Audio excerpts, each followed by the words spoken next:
tunay nga mga kapatid, pag tayo pa rin sumusunod sa kalooban ng ating Ama, tayo ina at mga kapatid ni Jesus. Amen?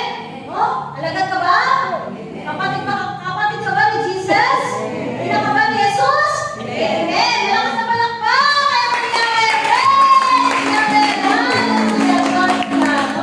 So, kailangan ng sumunod po tayo. Amen? Kaya napakalaga po ng pagsunod. Amen?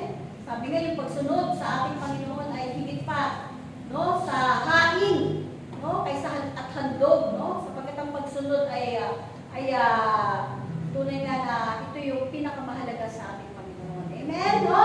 Sapagkat yung pagsuway ay katumbas daw ng pagkukulam. Pagsumboy ka para sa nangungulam, no? At yung katigasan ng ulo daw ay para ka na rin sumamba sa Diyos-Diyosan, no? Kaya nga kailangan yung pagsunod natin sa ating Panginoon ay higit pa sa hain, no? Higit pa yan sa alay. Kaya yung pagsunod, ito po yung piligilan ng ating Panginoon, no?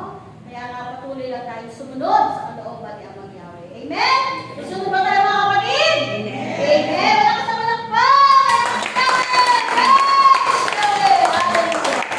So ngayon po ay nadako na po tayo sa mga kapahayagan.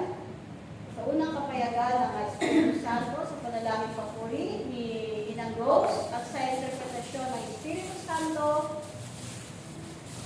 ng pagkakaloob ni Inang Tess. Nagsintay na po